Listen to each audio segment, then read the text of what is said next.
Good afternoon, and we'd like to thank all of you for being here with us this afternoon as we recognize students for their great efforts in the classroom in some cases, on the athletic field, whatever their endeavor might be, and then with the board conducting their business that's at hand. So we are now officially open for business. At this time, Mrs. Holly Pickens will lead us in our Pledge of Allegiance, and we will have our invocation by Reverend Jarvis Wright Sr.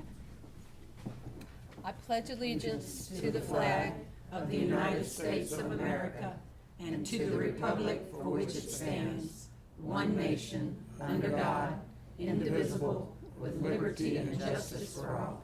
Reverend Wright, if you will come up here. Let us bow our heads.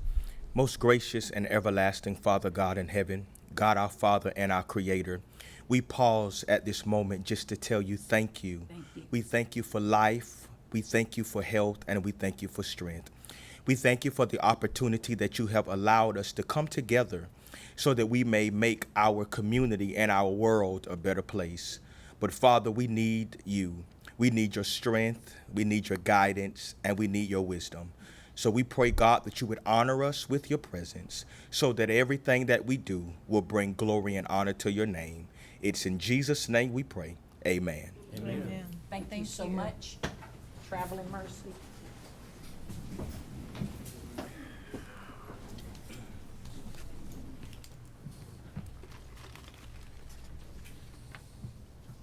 At this time, we will have our presentations.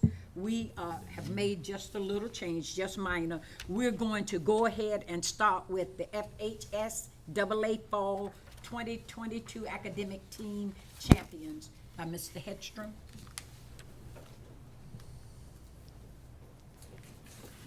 Good afternoon. I'm here to deliver some wonderful news. We have some great student athletes who will be recognized today for the Academic Team Championship through the Florida High School Activity Association. We do have one team that did not participate in the Florida High School Activity but met the same goals, within their conference, which is absolutely wonderful.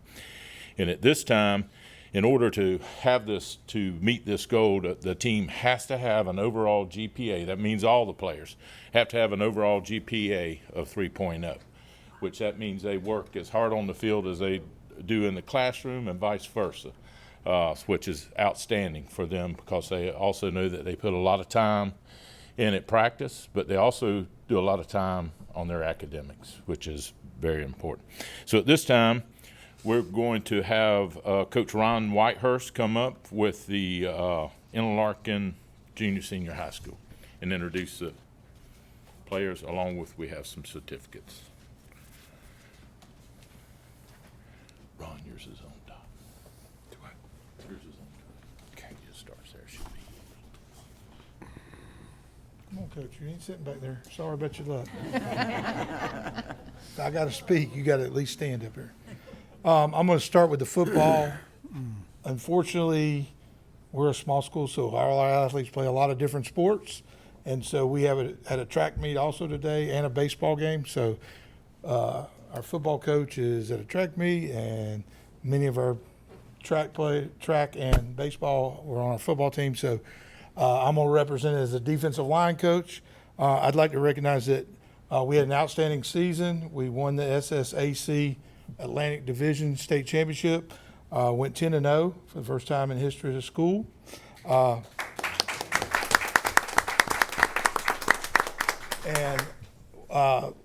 What I'm more proud of than that is that as a football team, our GPA was 3.12. And I would like you to recognize that he said this is on an unweighted basis, okay?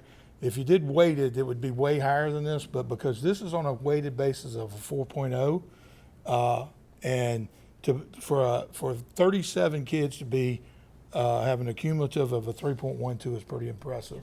And I just want to recognize the football team for that also. Okay? And the second one is our volleyball team. This will be the 6th year in a row that they've qualified for this. No girl on the team had less than a 3.0. And as a team, they had an accumulated GPA of 3.509. Okay? And for both teams, I'd like to recognize one person on each team first. On the football team, we had Jack Pavlett that had a 4.0 unweighted GPA. And on the volleyball team, we have Bree Weber, who also had a 4.0. Okay? The two young ladies will be here with us, Katie Shepard and Elisa Matthews. They're both juniors. And Coach Tanya Toriano has been the head coach now for 10 years and has done an outstanding job with our program. We have not had an ejection or anything like that. So in 12 years now, we have not had any ejections in over 12 years with any sport. And so our kids are doing it with sportsmanship in the classroom and on the field. And I would really like to thank y'all for recognizing them today. And as I say, we share a lot of athletes. We are not being disrespectful, but we have to be a Menendez before 4:30. Thank y'all very much. Mercy.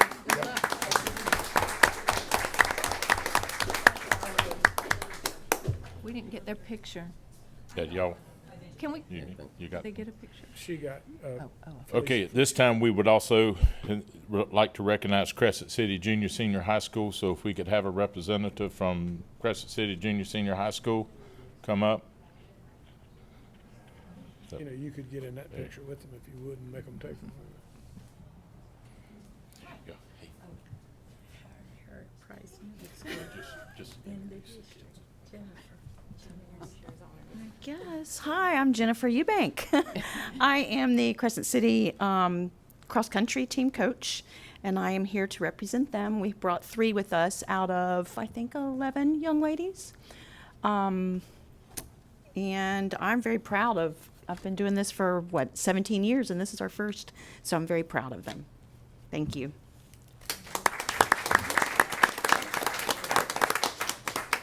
Girls, come on. Oh.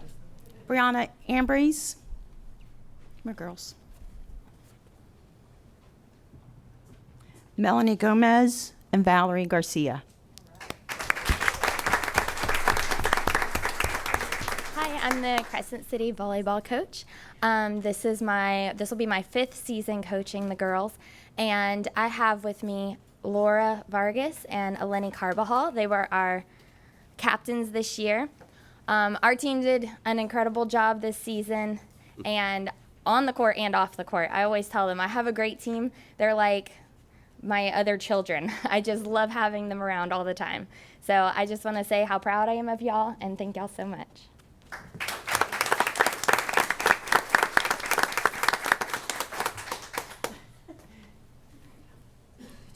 Do we want? No. She can get up there with them, Holly. No. All of us or just them? You can all at once. It's so neat.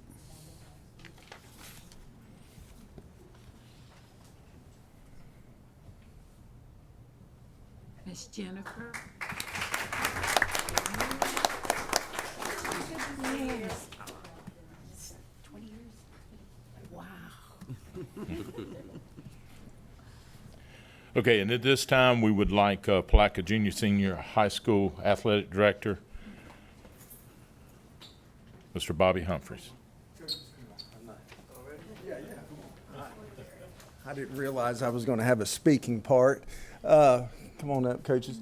So the teams that we have represented here today is boys swimming, girls golf, and volleyball. Very proud of them, not only for what they've done in the classroom, but also on the field. All of them are doing tremendous jobs, and I'll let each one of them talk about their program and their girl.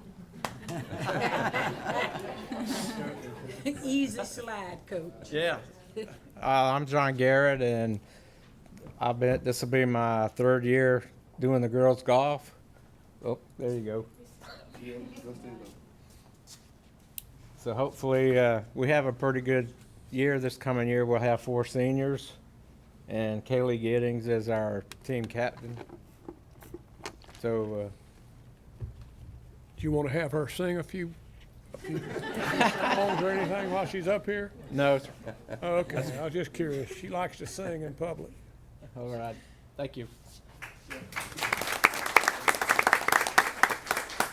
All right, I'm Coach Josh White, boys swim team. A couple things. So I guess we have to do. I've been doing it 17 years now. So I have two of my captains come up here, Sam Lafferty and Brady Weaver. There is one thing I want to mention. Although I think Brady has you have the highest GPA in all Plaquemine High School. For the first 3 years.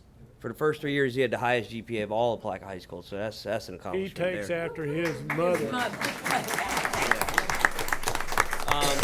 There's one thing Bobby told me to remind.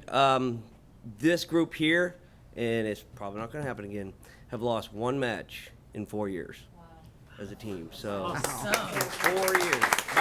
And they lost that one by 4 points. So it was kind of tough. So they've done it's hard, to put it this way. It's easy to have a good team when you have kids like this. Just remember that. It's easy to have a good team when you have kids like this. So, Absolutely. Congratulations to the boys swim team. I don't think this is going to happen again.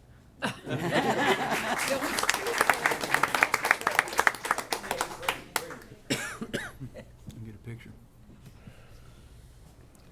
Hi, I'm Robert Bush. I'm the girls volleyball coach from Palaca High School. I brought with me Chloe Barnett and Macy Woods, our two team captains for this year. Just briefly, we've had the best season that they've ever had in Palaca High School volleyball history, so we're very excited about that. But to also do it in the classroom just makes it that much better and shows that they're completely well-rounded, working hard for all the goals that we talk about at the beginning of the year. So I congratulate them and their teammates for all their hard work in the classroom. Rick Macy had asked if she could say a few words as so. well. Do you want to come on up? You were and- singing something, no? Chloe, do you want to say a few words? Oh, no, thank you. I'm good. Well, I'm trying to pay him back. Macy's one of my granddaughters. So, okay. They get me all the time. Well, let's give them a round of applause.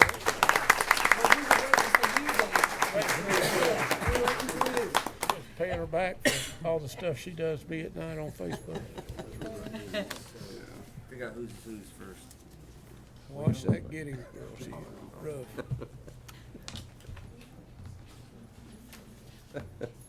Yeah, I know Brady had to take after his mama if he got good grades. Good job, Coach.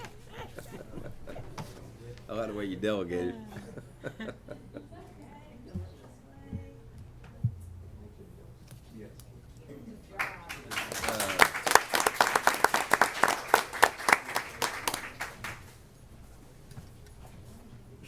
Does swimming conflict with football? Can you do both? Can you do swimming and football?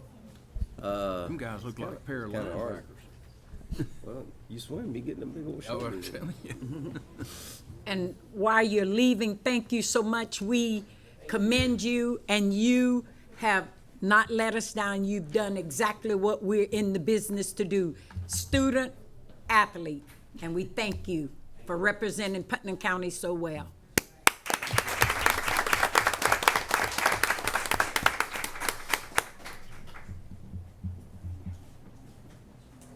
That's awesome. Cool. Yeah.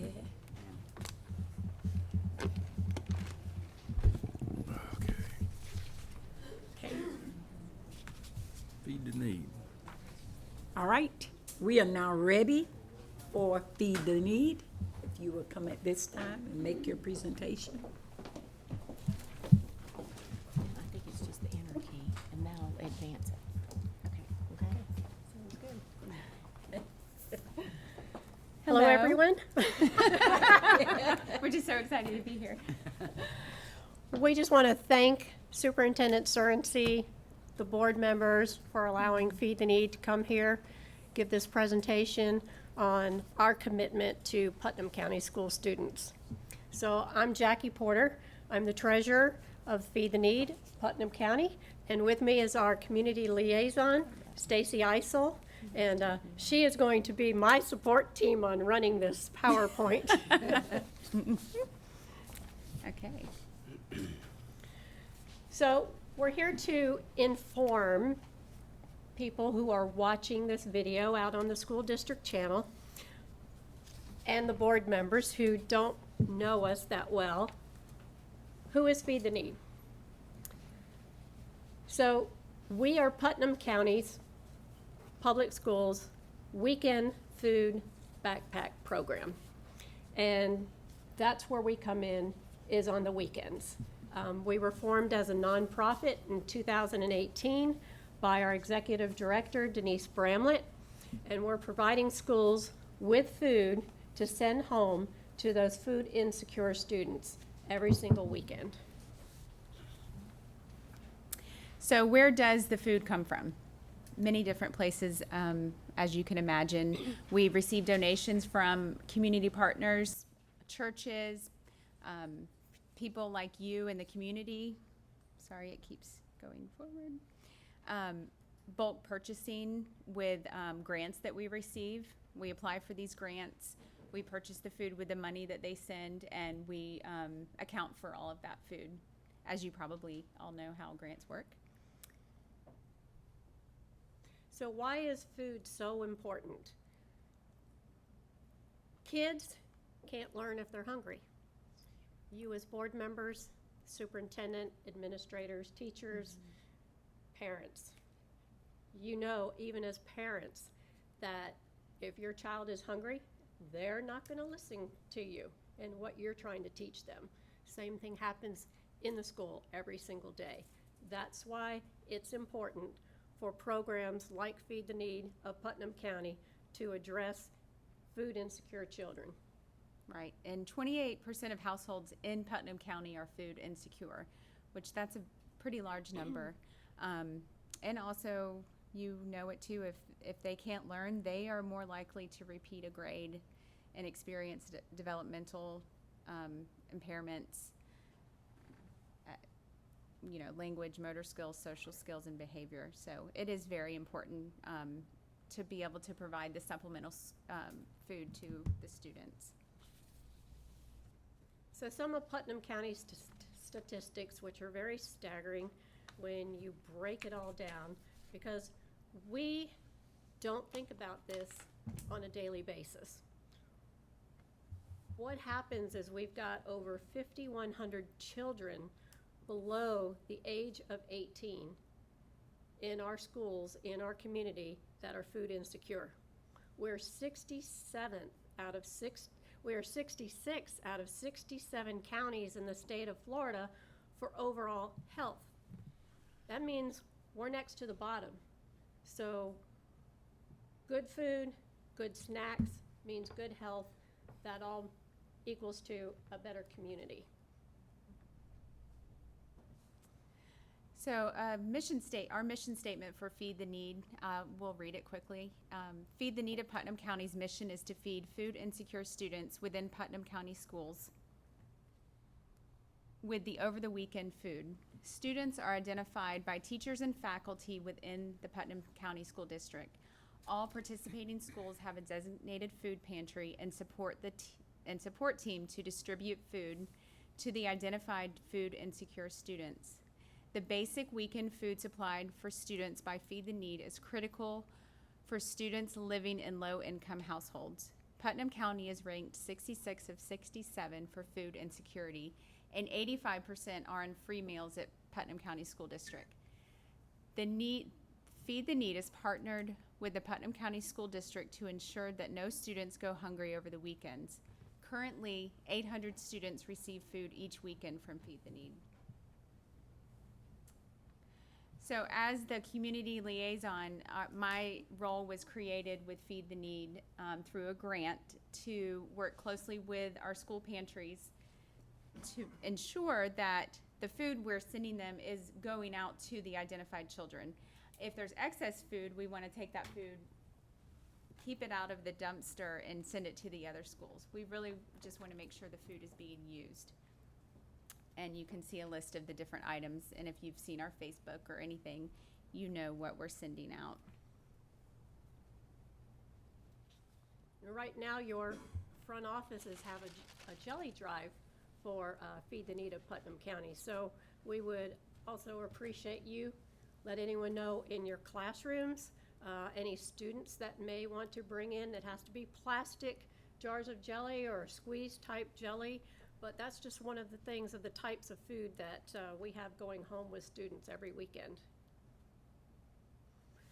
So what are the goals of Feed the Need? So we want to increase partnerships. One reason why we are here today is for awareness to all of you that aren't quite familiar with Feed the Need. It's volunteers to help pack the backpacks, deliveries to schools. We can always use help getting deliveries. The schools are actually individually responsible for sending someone from their school pantry over to our warehouse to pick up their weekend backpack. And then, of course, once again, food drives, like the jelly drive that's going on right now. Feed the Need Facts, as you know, we serve 800 children every weekend, and those are all through the Putnam County schools. We have 12 schools that we've partnered with. The ones that aren't partnered are one or two. They're getting food from another resource, and we are registered a 50C nonprofit program. And as you can see, we have several community partners and sponsors that help us in different ways, giving donations that we can hold events or buy more food. And we also have the food rescue partners that provide a lot of food rescue, such as snacks that might be out of date soon that they can't put on the store shelves, but they can give to us. So one of the ways that we connect with students is through a Teen Ambassador program here at Putnam County Schools. Becky Motes is that program director. We also have Renee Huff, who has been one of our charter board members for Feed the Need. And with all of her efforts through the community technical program, correct? She assists a lot of what happens within Feed the Need. So as you know, kids don't stop being hungry during the summer. So over the summer, we continue working. We provide snacks for the kids participating, that are participating in the food program during the school year, and county testing. I'm sorry, I said that wrong. The kids that are participating in summer school and county testing throughout Putnam County. And we also hold toiletry drives throughout the school year because a lot of these children don't have access to proper toiletries either.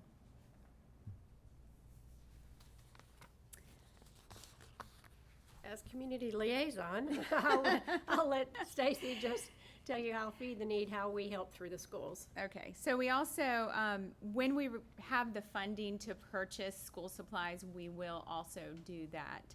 It's not something we're able to do all the time, but if there is the extra funds or funds specified for that, we can do that. And we're also able to purchase refrigerators to provide rescued cold food to give to students at each of the schools that have pantries. So one of the events that we hold every year is called the Teen Hunger Fight. We hold that at Grace Church right here in Palatka. So we have had Superintendent Sorensen has been for several years now. He's come. We haven't gotten him to pack anything yet. We've gotten him to shake. I did 1 year. Oh, did you? But it's quite exciting. We have over 200 teens. Most of those teens are from Putnam County Public Schools, but we also have church youth groups that come. We also have some homeschool groups that have come and participated. So it's really good that it's a unit. You can see by this particular picture, no, those aren't inmates in the orange shirts. Those are actually teenagers and adults. We try and have a T-shirt for each of the participants, you know, just as something they can take home with them. They can wear on themselves out in the community, let other people know that they have been doing community service work. They feel proud, especially when they finish their boxes. Every row that you see in this packing event, they're either packing macaroni and cheese, oatmeal, or red beans and rice. And these are, so you can kind of think of these as the envelopes that you purchase of oatmeal in the grocery store, only these are packets that each one of these volunteers have come and they run it through a machine, a hot press, they pack boxes. So this particular year, last year, we packed over 32,000 meals for Putnam County students. So it's a great way for community teens to be involved and have awareness about feeding other children. And so we always invite anyone here that's watching this on the school district channel or any of the school board members, and I always pressure the superintendent. No, I'm just kidding. I just make sure it's on his calendar so that he comes and, supports this great effort. So we invite any of you school board members to be a part of this. This year it's going to be September, Renee, do you know the date? First part of September. Okay. We'll let you It's know. really good though to see the kids working together, and also it's a great event. It's so exciting. Yes. So every year, Feed the Need has a Fall Bash fundraiser. I don't know if any of you have attended it or seen any of the videos, how much fun we have. All of the proceeds go to Feed the Need to feed the Putnam County school students. So I'm going to put one of our board members, Phil Leary, on the spot here because You didn't put one of my pictures in there, did you? I should have. I know where that picture is. But we had a great event. You don't have to dress up for our events, but we encourage it just because it's fun and adults like to dress up. So this past year was a pirate theme, and Phil did come, and he could probably attest to how much fun it was. It was. A lot of fun. And this is an adult party. He loves to Yes. dress up as a pirate. So be on the lookout for Eventbrite, Facebook. We're gonna have that event is September 30th this year. We're gonna try and beat all the football games and other fall events, so.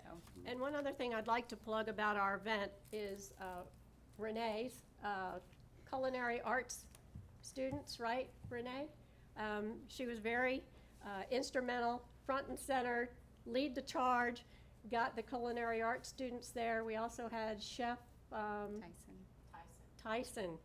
So we don't do just a small food presentation there. It was all out. And Putnam County Culinary Arts School should be proud. I mean, Renee, she took the ball, ran with it. It was over the top. Food was amazing, I thought. They did a good job. Yeah. So every other week, we have a small group of volunteers that comes to our warehouse to pack food. Sometimes they're sorting big bins of food that we had donated. Sometimes they're packing family bags that we send home periodically. A lot of these are retired people, which is great because they have time on their hands and they want to give back to their community.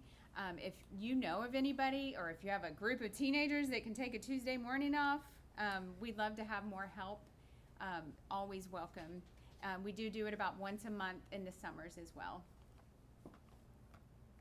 But feel free to find us on for anything on Facebook or email. And so I currently am the only staff member on Feed the Need, which like I said, it was covered by a grant.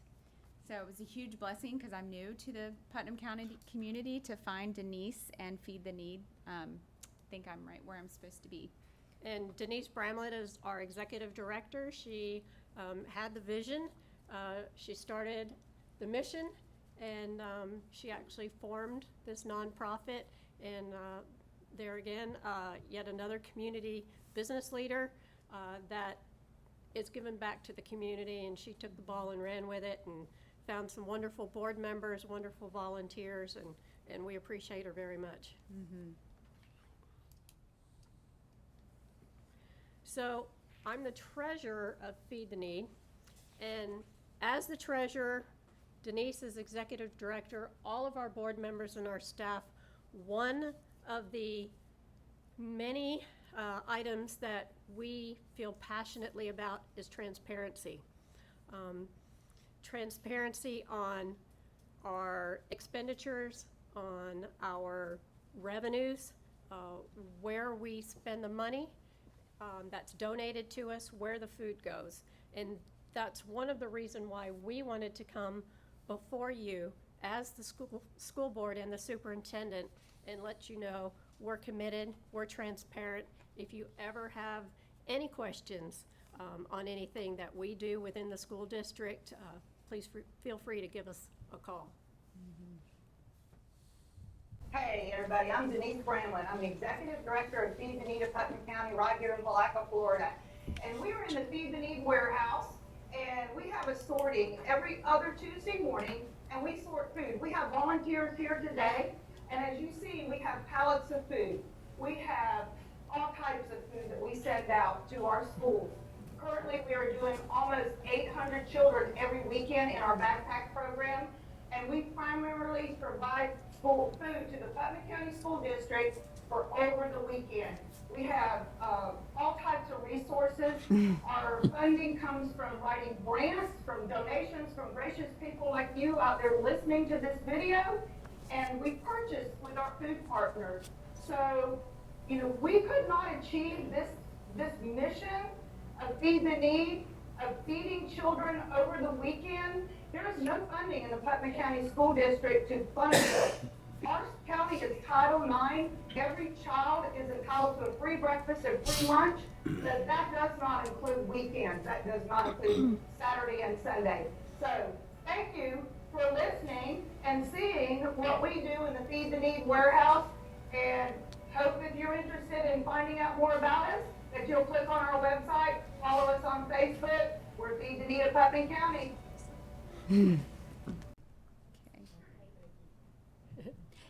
We can what? I didn't. So Becky's video is over 3 minutes long, Becky. but it is available on the Putnam County School District's. Okay. So how to help? So how can you help?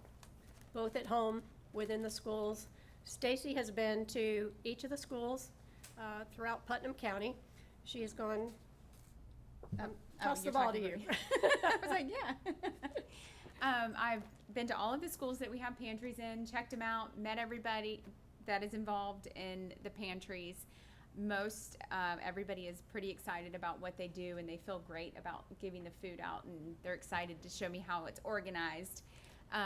So what we need y'all to do is advocate for Feed the Need, for our program. All of you, I gave a list of a breakdown of what monies go into feeding the kids each school year. Just, you don't have to look at it. You can take some time later. It's actually pretty eye-opening. We would like for you to advocate for payroll deduction. Feed the Need has partnered with the Putnam County School District. Some of you already participate to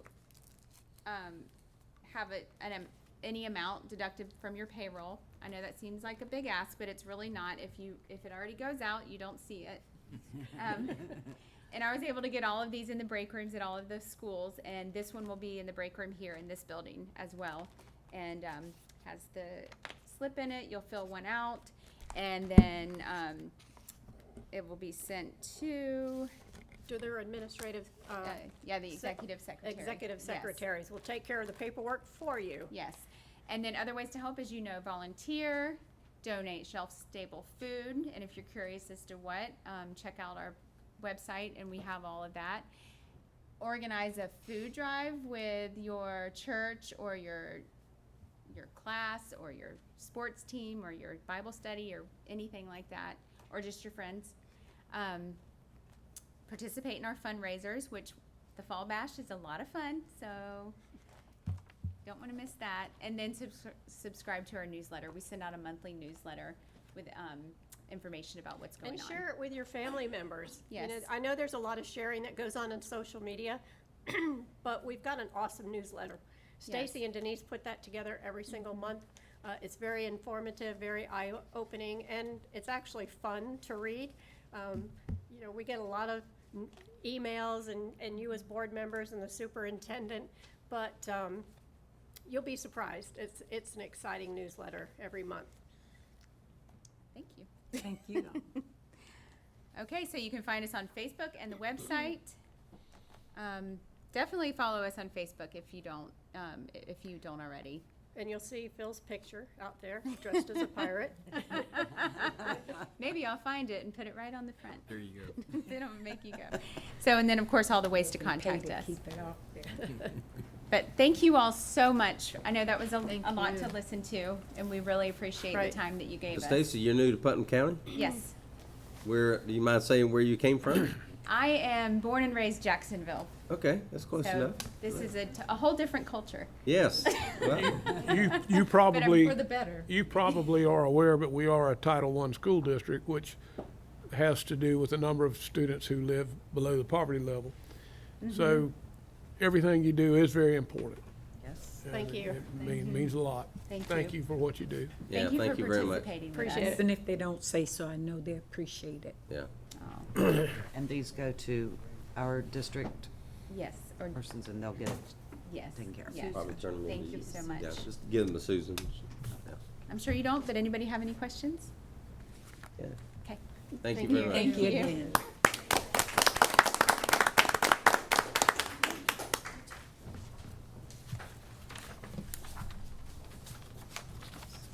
You Hey, know, we're gonna- oh, go Madam ahead. Chairman, just very quickly, I do want to put in a plug for them in their bash. I mean, I go to all the fundraisers for everything, the Rotary and the Kiwanis, and they're all great. But listen, the Pirate Bash was off the charts. And so I don't know what they're doing this year, but you ought to put it on your schedule. Yeah, Roaring Twenties, okay. That sounds fun. Well, I think if you go, and you need to challenge Mr. Buckles to go. Yeah, yeah, All that absolutely. good Yeah. stuff. I donate every month, so I'm good. I want to hear Phil say "R."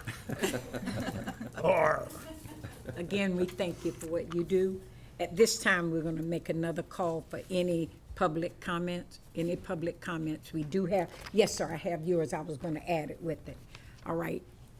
If not, then we will hear from Mr. Danny Miller.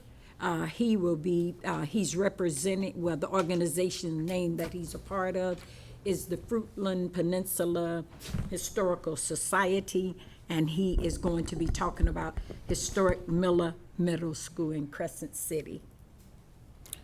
Good afternoon. My name is Danny Miller. I'm a Crescent City native. My current residence is 1400 Sunset Drive in Winter Park, Florida. But I'm a proud Crescent City native. You can take the boy out of the country, but you can't take the country out of the boy. I'm also the Historic Preservation Chair of the Fruitland Peninsula Historical Society, and it's in that capacity that I'm addressing you today. Thank you for the opportunity to do so. Just very quickly, I'll tell you a little bit about our organization. One of the twin pillars of our vision is to advocate for the preservation of historic sites and structures in our community. Without the context of place, our history is really just kind of a disappearing memory that is preserved in faded photographs and kind of dusty documents. That context is important. And our mission, I'd like to tell you, is, quote, to bring together people to discover, preserve, and promote the history of the Fruitland Peninsula so that future generations can know and benefit from our rich heritage, culture, and traditions. We're all about education. And collectively, we all stand on the shoulders of giants who have come before us and built the communities that we live in and love. I want to kind of begin by thanking you.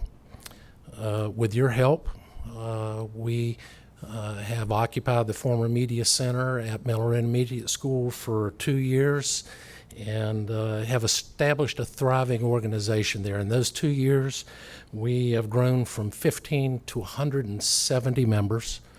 Many of y'all maybe saw our archive and some of the museum things that we had there, and that was just getting started. We knew it was a temporary residence, and so we just began to unpack. So thank you very much. Now, I've not previously appeared before you. We have been communicating with school board administration and to Ms. Pickens, and starting in 21 and throughout 22. And as Commissioner DeVito mentioned, there have been a number of appeals for advocacy to our Crescent City administration. Our goal throughout with both the city and the school district has been to engage in a meaningful and constructive discussion to kind of find and advance common ground as regards the future of Miller Intermediate School. We've been unsuccessful in that engagement effort to date, and I offer as evidence of this that as a practical matter in the community, there's little understanding of what the plans are for Crescent City. We've learned a lot today in the workshop, and thank you. And that, and my attendance at that, and this is kind of a renewed effort on our part to engage in that dialogue, and we ask that y'all reach out to us as well, in the community at large.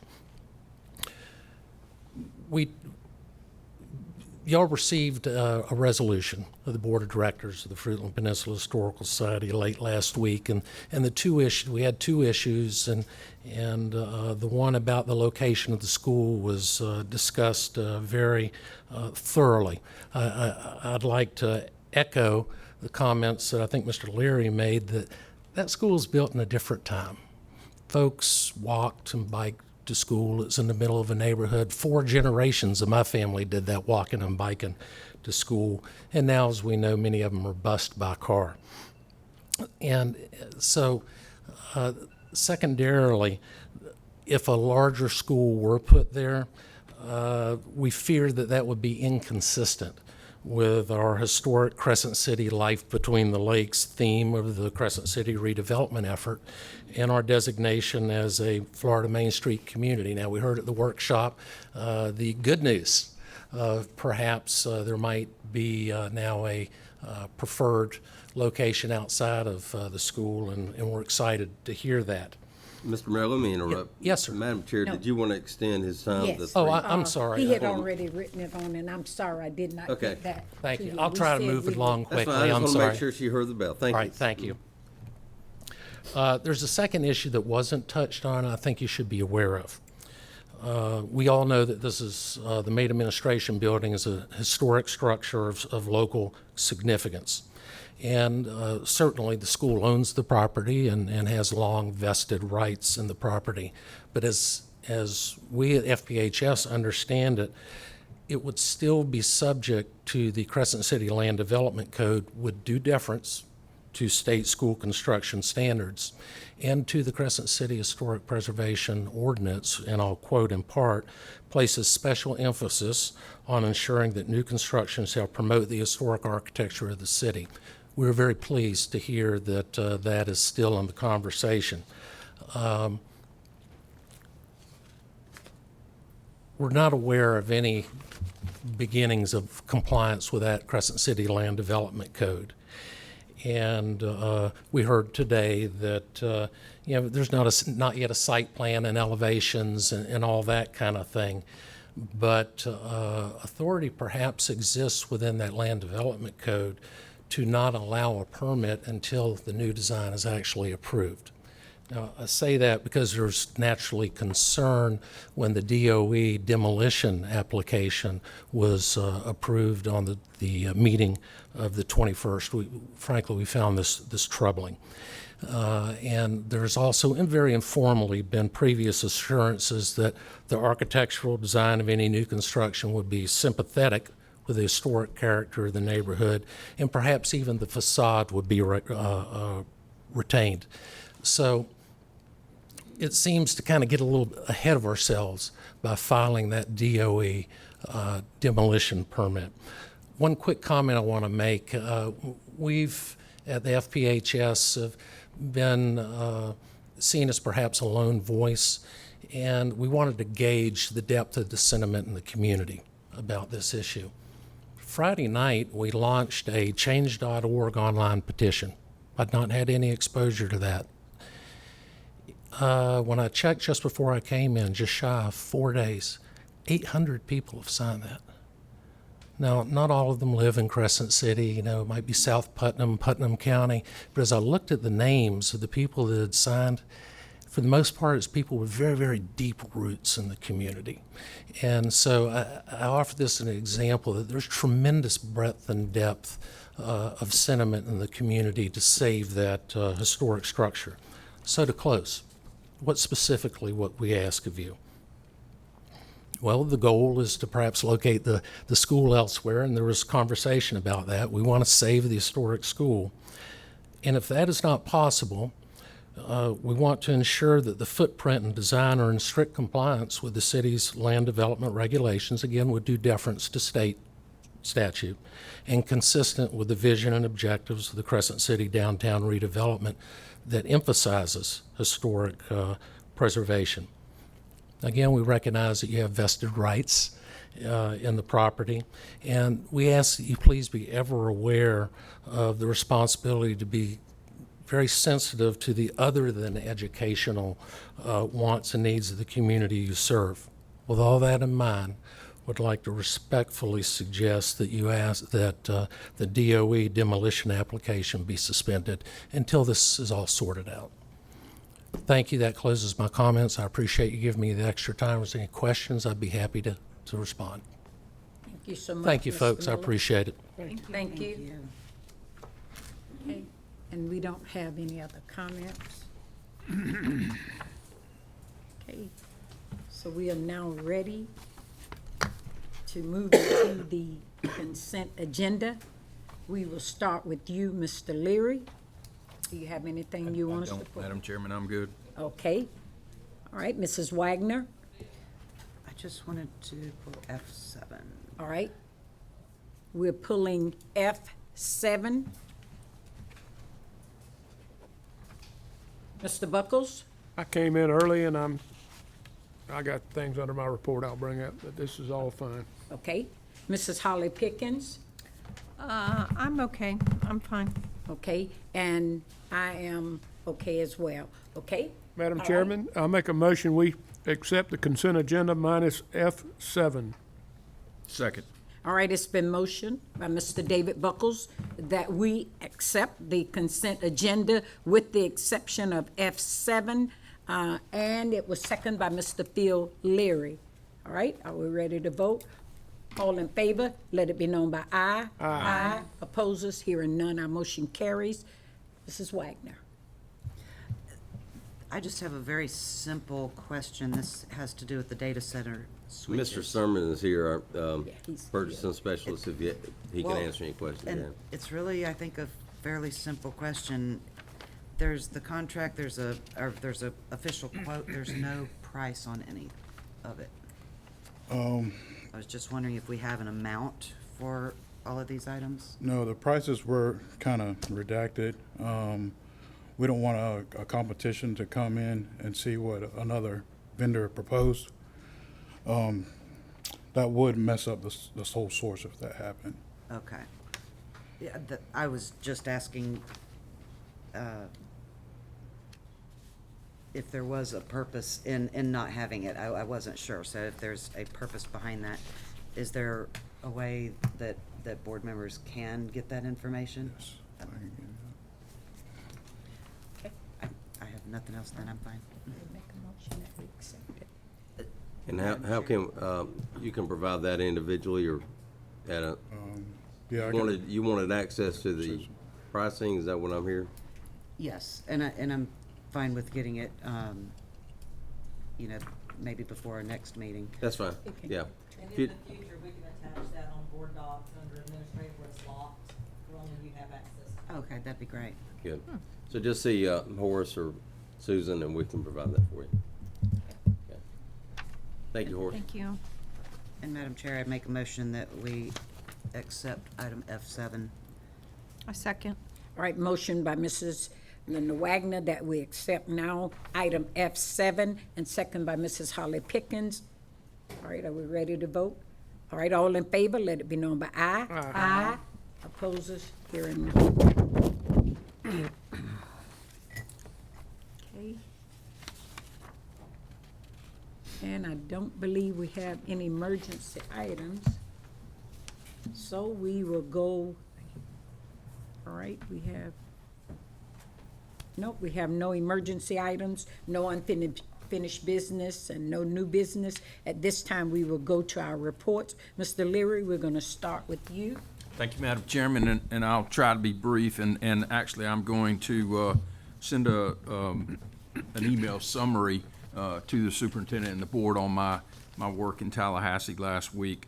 I did have the opportunity, based on the conversation and the consensus the board had, to meet with both legislative staff and key legislators in Tallahassee on the concerns that we had about retirees, the school district having to pay in to the Florida retirement system for retirees with no benefit to the retiree and certainly no benefit to the school district, that it being punitive. And so briefly, Patrick Bell, our lobbyist, who's just a fantastic guy and very well connected and on top of things. We met with the House Chief of Staff. I also met with Brad Drake, a good friend and fraternity brother of mine, who's now the Rural Affairs Director for the governor. Representative Tom Leak, who's our House Appropriations Chair. Representative Chuck Clemens, the Speaker Pro Tem. Of course, Representative Payne, our representative, and Senator Travis Hudson, and then members of the Senate Appropriations staff. And they all were as baffled and, concerned about, the issue as we were. The next day, I got a call from Mr. Bell, and he indicated that he had gotten a response back from the Appropriations Staff Director, who said that if you look back at the legislation they did, and they do quite often legislation on the Florida retirement system for a whole, number of reasons. Like there's a bill this year that will extend to 8 years that corrections officers can be in drop, and there'll probably be some other things added to that as that bill moves through the process. But anyway, what they said was the URL, which is the underwriting portion of the FRS, that, and why they did this, I don't know, it doesn't make any sense, but that if retirees did not pay into the system when they came back to work for an FRS agency, that would be made up by existing employees. Well, that means it would have been made up by the district, since the FRS agencies pay 100%. So I think this is going to be further discussed as the legislative process or the legislative session starts next week. And again, I think there'll be some questions about it, and it really is not a fair and equitable process, but it is the way it is. And currently, the FRS system is about $30 billion under actuarial soundness, which is very concerning in itself. So all that to say, we're going to pay more, and more than likely, in my discussions with all these different members and staff, is that there's got to be a fix for that, and probably the fix is going to ultimately be employees, picking up a small percentage of the cost that will be increased for participation in FRS, or the option for them to move to a 401k program. So anyway,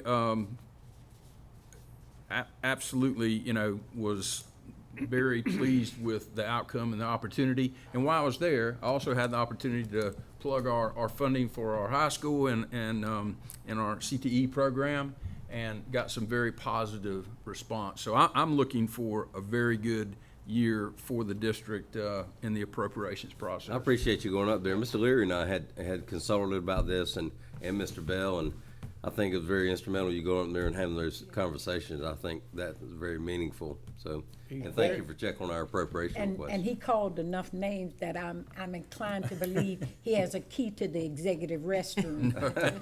I mean, wish. But that's great. Thank you. Thank you so much. All right, Madam Chairman, that's it. Thank you. All right, Mrs. Wagner. Well, I'm looking forward this coming Thursday, going to Jacksonville for the Construction Career Day.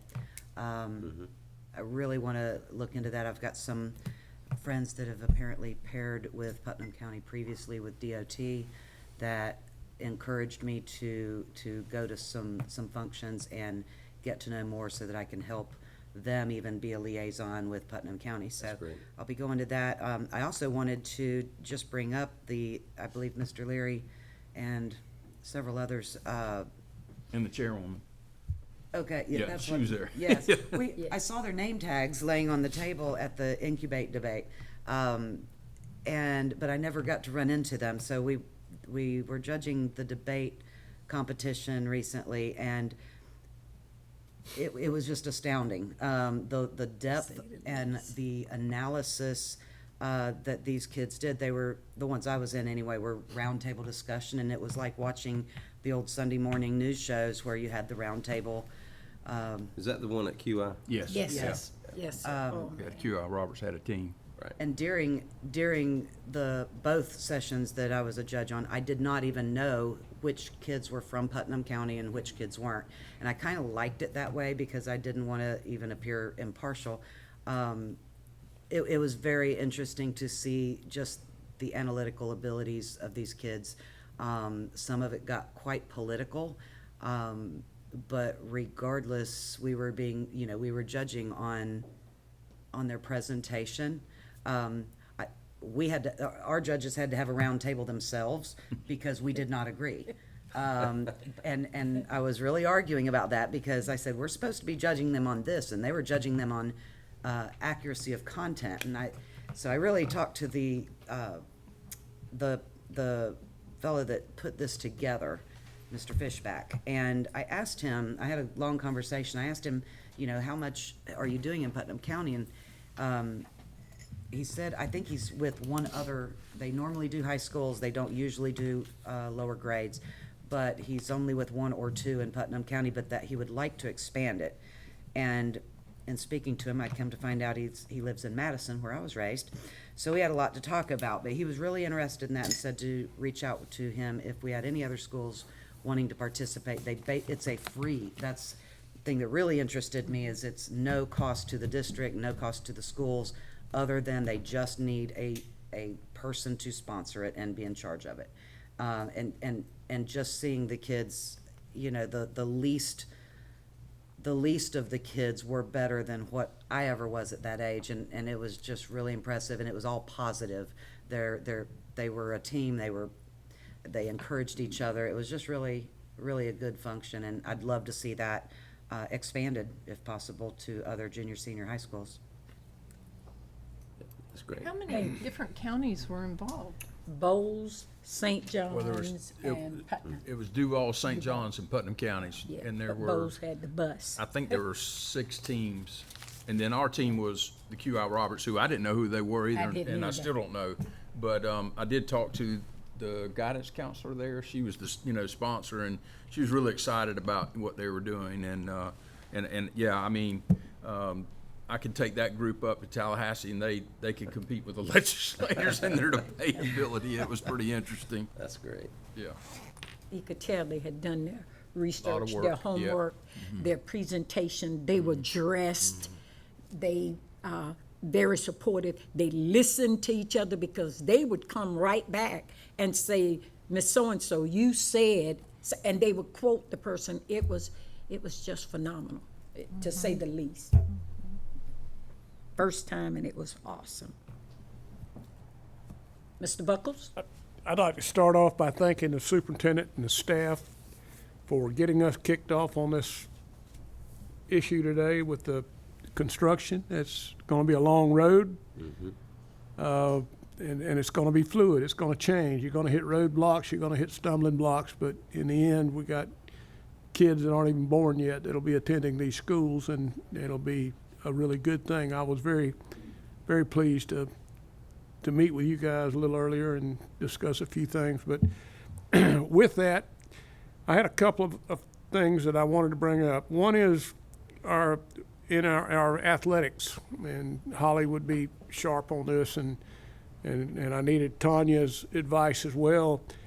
We have coaches, and we've now, with it being junior, senior high, and we're transporting so many children young people to athletic events and different events, that it's kind of bogging down our system, and we can't find enough coaches to drive, or they're not certified to drive the buses, and there's not enough bus drivers.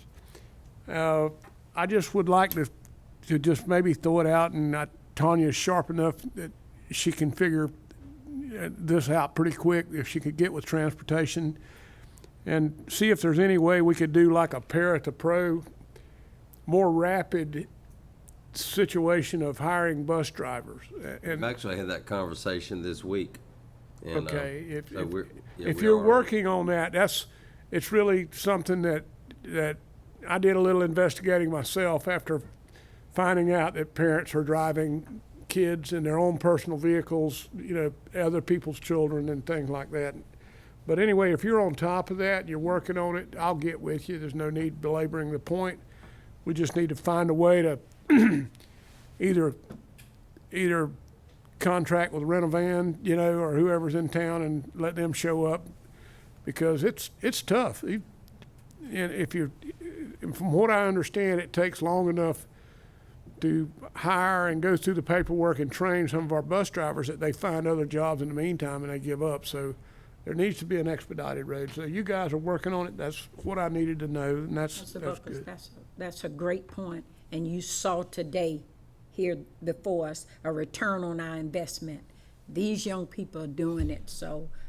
Well, and we're cut so if short. you can make it happen, we'll be supportive. We're really cut short, and we're having parents, thankfully, coming out and helping coach and being coaches, but at the same time, that's another set of problems that we have to make sure who's coaching and who's in charge of other people's children if they're not one of our specific employees. And I know all the signals you guys are hearing me now come up in your head of how important that is. So some of the people that are tasked with driving don't like the liability that are parents, but there's no need, you know that if you're already having this dialogue. So that's good. And other than that, I still haven't forgotten about, and I don't know if this is popular or something the board would want to do on the billboards, but yeah, I but at some point, it would be a decision that if someone did want to go through with that, and there was enough revenue, for the superintendent to advise the board on how to let the revenue either go to the school, go to the district to be distributed, if that even took place. And if that's not rational, then Yeah, the state statute requires that if you build a billboard, under their criteria, that the property has to be commercial or industrial or something like that. What the schools can do, both, is they can build their electronic signage and build it just under the square footage requirement for, that have to be permitted by the state. And they actually can do more advertising because, in addition to having school information on there, they can have sponsorship. So all the people that did the sponsorship of the, on the fence with their banner signs could then buy time on the sign, on that sign. And so a couple of the schools, I know Interlaken has an electronic sign.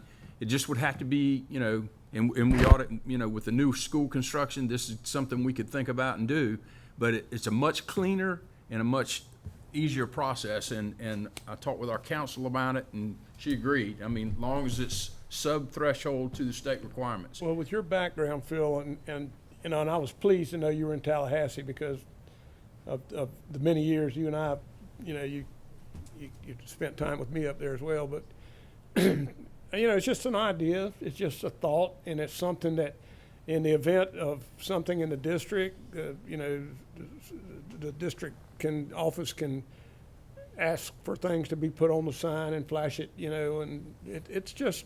Well, actually, the sign at Palaca High School, every time I drive down that road, I notice it. Well, that sign really would easily conform to having, business sponsorships, place an ad on there, and, it would all be legal. Yeah, I'm just, I just want to throw it out there, if it's something that we need I'm to not do, practicing law, by the or way. that we can do, something that we can do, and, you know, and would bring in revenue, to do, help pay for bus drivers or people that drive buses or vans or Sure. or buy equipment, just whatever. But and there's so many things going on that seem to take precedent over that. But I mean, it's just for whoever's looking at it, Phil, I appreciate you. Yeah, and I was gonna follow up with, Mr. Bowling and Mr. Woods and just, you know, kind of talk to them about, you know, what the potential options were and, you know, the funding for building those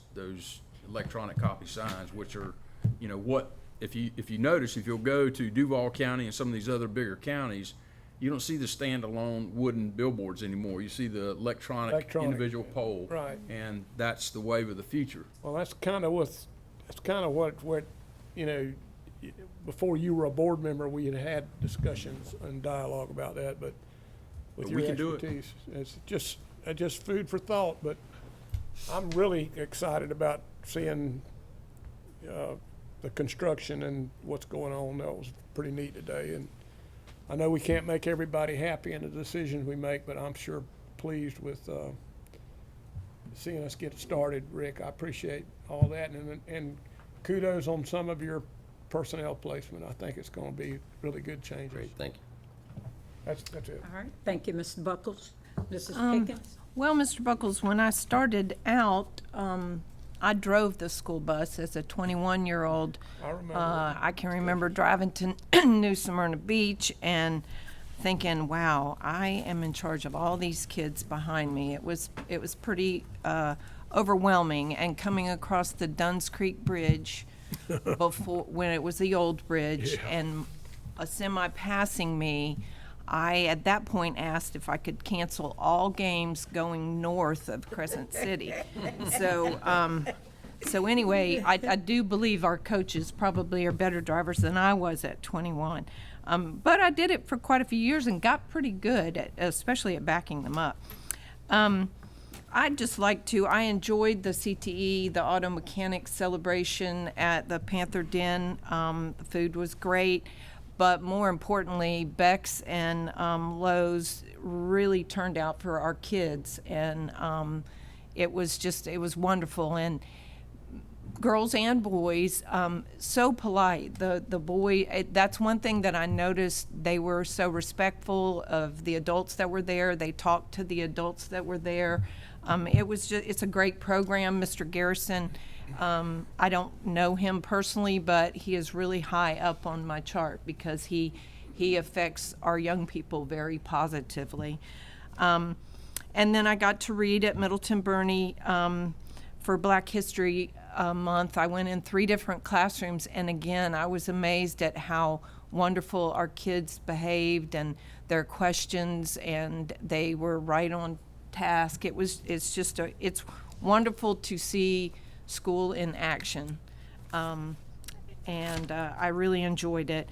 And then I did watch our Black History program on from CeeLo on my computer, and it was excellent. Cherie is not here, but it was an excellent program. I do think that Terrell Hill could possibly, be invited to go into some classrooms with his presentation, because it was excellent, very informative about the history of Palatka, and he did a great job. And there was one little boy, I had to ask Cherie what his name was, Karen Johnson. It just so happens to be related to her.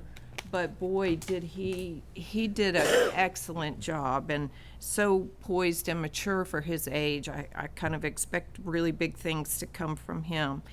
And I too am excited. I'd like to thank Thomas for all of his work tirelessly on the new school site for Crescent City. One thing I appreciate from all of the staff is if I call them, they get back with me automatically, and I really appreciate that. I don't think it's like that necessarily in all the districts, so thank you, all of you, very much. And that's all I have. Thank you so much, Mrs. Pickens. I too got an opportunity, and as you can see, some of the displays on here on the back wall, or back wall, from the various classes and the various schools for Black History Month. That was the second annual presentation, and I too agree that Terrell Hill had done his homework, and it was easy for him to do it because he actually lived it. He spoke about the Lefty Turner era and the lives he touched.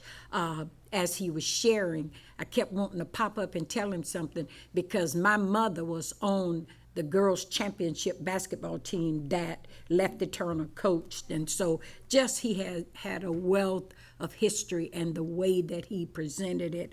And it's the forward thinking of our district, the visions they have of sharing cultures, because it may be Black history, but it's our history as well. And so, and like when we did the Hispanic portion of it, it's just great that we're able to do that. Every place can't say that. That's right. And so we appreciate that leadership and how those connected with STEM. And I was showing a group of kids, one had put together on Lewis Latimer, his inventions, and it asked you which one did he do.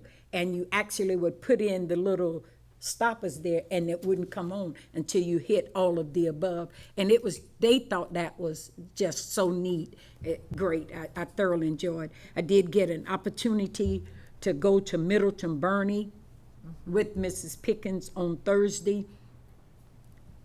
This district is so important to me that I was supposed to be in Jacksonville at a church conference, a district conference for my church and the other 26 churches on our district, and I asked the presiding elder to excuse me until I took care of some important business, and that was reading to our students, and they were so well behaved. They were excited. They were asking questions. It was just great, and we've already talked about incubate, debate.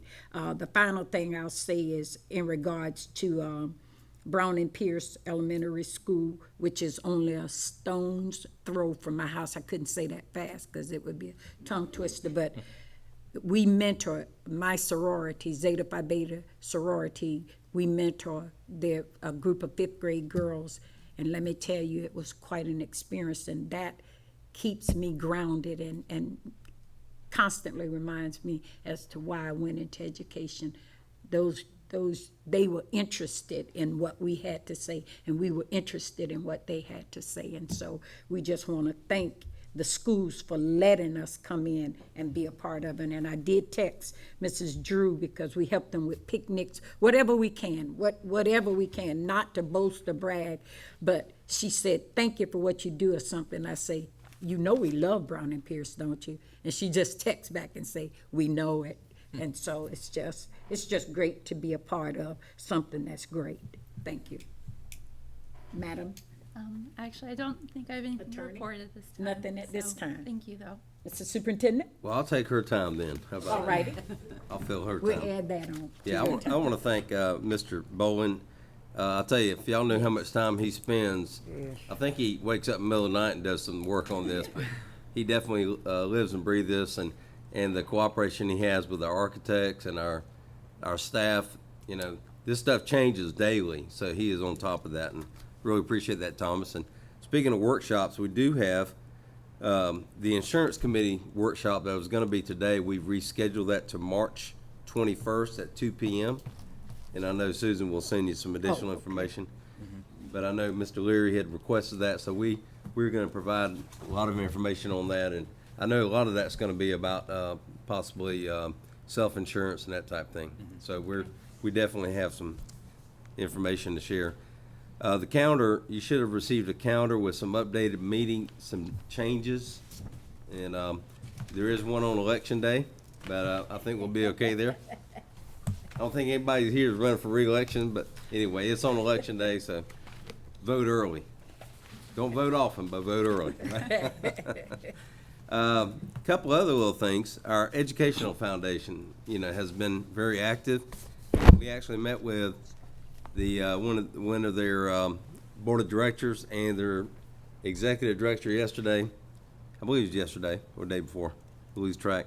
But they are actually applying for an appropriation from the legislature, much like we are. And what they're going to do is work on expanding our aviation academy, which is really neat. We're actually going to be providing pilot licenses for kids who, before they even graduate from high school. And it is a costly thing. We provide the instruction, but they do have to have so many hours of flight time. And that is a costly part. And so they're going to they're applying for $324,000 worth of scholarships for these, flight hours, which I think is great. And we're providing the instruction to all of our high schools through our SOAR equipment or teleconferencing equipment. So I think it's going to be a really great day for Putnam County. And these kids could go on and possibly, work towards commercial licenses. Speaking of our foundation, they also helped QI Roberts with travel expenses to go to Cape Canaveral recently, and they took part in the Astronaut Challenge, the 11th annual Astronaut Challenge, and our middle school or junior high schoolers from QI finished 8th in the state overall and 5th in the state for Engineering Challenge. Our high schoolers did not make the finals, however, they were invited to the pilot program. Results from the pilot program, they were first in the Engineering Challenge, second in the Space Shuttle Simulation Challenge, and second in the Space Shuttle Landing Challenge. So just want to mention that. Again, they're making a big impression around the state and also the nation. I think, didn't they finish like real high in the esports? Like number 1, number 2 in the nation? So that's pretty cool. Moving on, a few more things. Our bond oversight committee applications they're on the website now, and people are applying. We're getting a pretty good list now.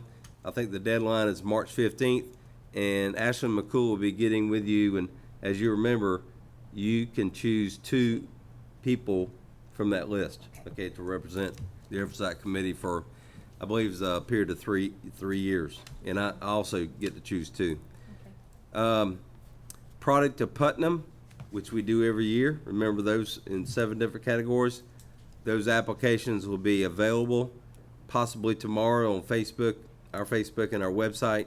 And again, you remember we'll go through a process where the chamber and the paper will go through there, and they will submit to the district finalists, and then we will pick the finalists. But this has been a great tradition that we've started, honoring those people who choose to contribute to Putnam County. So, and again, you remember we have them sit with their graduating classes on the stage during graduation ceremonies. Want to just echo the Palatka High Automotive Luncheon. I was there. CTE month has just been spectacular. Kudos to Ms. Huff, but that was great. I know Beck Automotive put that on. We celebrated those kids who have earned industry certifications. They were given toolkits from, was it Lowe's? Yes, sir. Lowe's. So that was a great day. And our Black History Month celebration, 2nd annual, that was great. By the way, I want to give a shout out to our airport manager, Yule McNair, who also addressed our students. He actually lives in Clay County, but he comes down here, and we have a great working relationship with him. Matter of fact, we've been talking to him about our aviation academy. So we're trying to partner with the airport on that. And I'm glad you mentioned the Black History projects around the room. If you get a chance, be sure to check those out.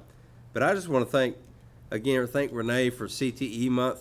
And again, she's recognized around the state for what she's done with CTE. As a matter of fact, her and Mandy, I believe, presented on that last month at a state conference. So what they're doing is cutting edge.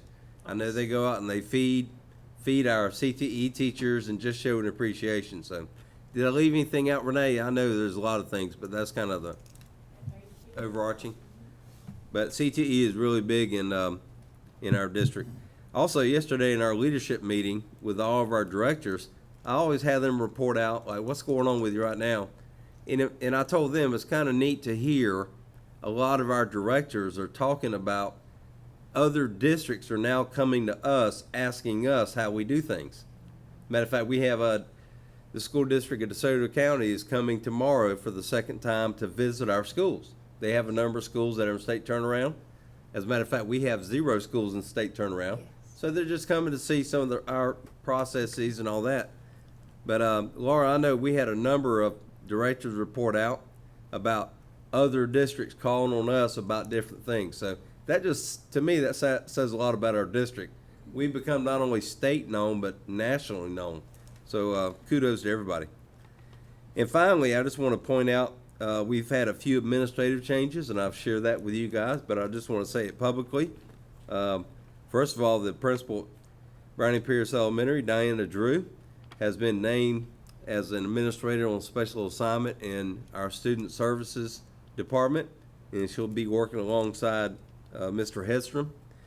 We also, to replace Diana, we've named Yolanda Brady, who's the current assistant principal at Brownie Pierce, as a new principal starting July 1. She formerly was in Crescent City. Paula Adams has been named the new principal at Jenkins Elementary School to replace Libby Weaver, who will be taking on a different assignment.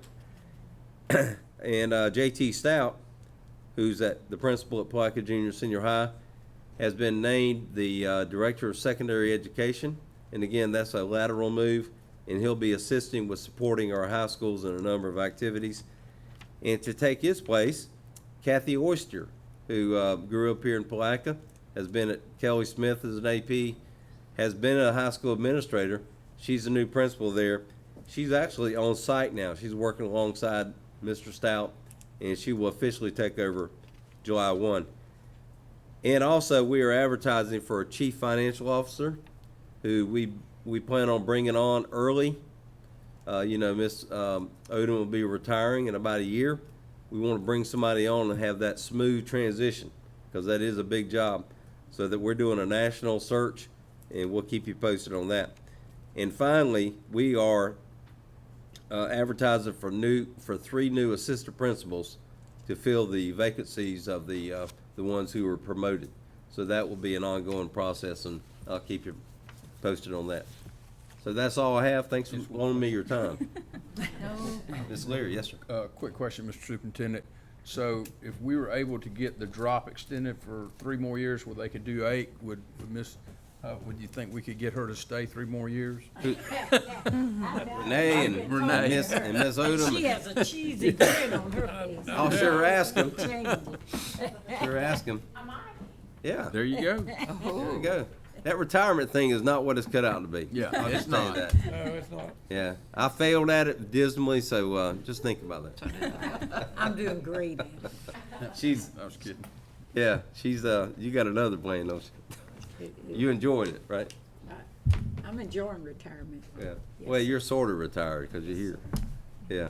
See, when you do what you like doing. I It's not a enjoy it. job. It's not a job. Just do it. Yeah, I appreciate all you guys. This is a joy working with you. It really is. It's a very good environment. Yep, very good. Anything further to come before the board? Motion to adjourn. All right, so move.